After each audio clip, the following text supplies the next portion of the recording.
Bonjour tout le monde, j'espère que vous allez bien. Alors aujourd'hui nouvelle vidéo, oui ça fait un petit moment que j'ai pas fait de vidéo sur la chaîne.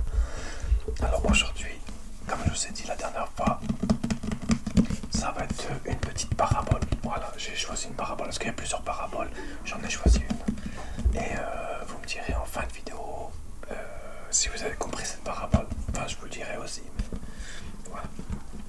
Allez c'est parti, on se retrouve sur mon bureau. On se retrouve sur mon bureau, voilà. Alors,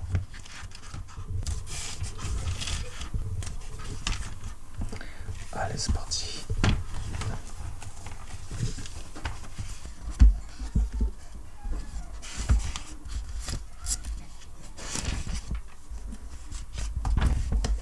Alors, c'est dans Matthieu 18.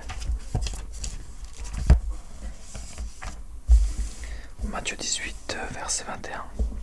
Alors, c'est la parabole du serviteur impitoyable, voilà. Alors là, on a Pierre qui s'approche de Jésus et lui dit: Seigneur, combien de fois pardonnerai-je à mon frère lorsqu'il aurait péché contre moi? Ce sera jusqu'à 7 fois. Et Jésus lui dit: Je ne dis pas jusqu'à 7 fois, mais jusqu'à 70 fois. 7 fois. 70 fois, 7 fois. C'est pourquoi le royaume des cieux est semblable à un roi qui voulut faire rendre compte à ses serviteurs. Quand il s'est mis à compter, on lui en amena un qui devait 10 000 talents.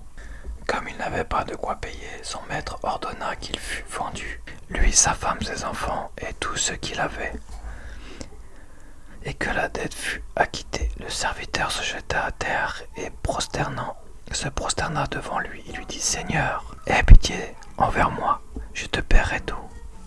Ému de compassion, le maître de ce serviteur le laissa aller et lui remit la dette. Après qu'il fut sortir, ce serviteur rencontra un de ses compagnons qui lui devait 100 deniers. Il le saisissait et l'étranglait en disant: Paye ce que tu me dois. Son compagnon se jeta à terre, le supplia: Aie patience envers moi, je te paierai. Mais l'autre ne voulait pas, et il alla le jeter en prison jusqu'il a eu payé ce qu'il devait. Ses compagnons, et vu ce qui était arrivé, furent profondément attristés, et ils allèrent raconter à leur maître tout ce qu'il s'était passé. Alors le maître fit appeler ses serviteurs et lui dit: Méchant serviteur, je t'avais remis en entier ta dette parce que tu m'en avais supplié. Ne devais-tu pas aussi avoir pitié de ton compagnon, comme j'ai eu pitié de toi? Et son maître, irrité, le livra au bourreau jusqu'à ce qu'il puisse payer tout ce qu'il devait. C'est ainsi que mon Père céleste vous traitera, si chacun de vous ne pardonne pas à son frère de tout son cœur.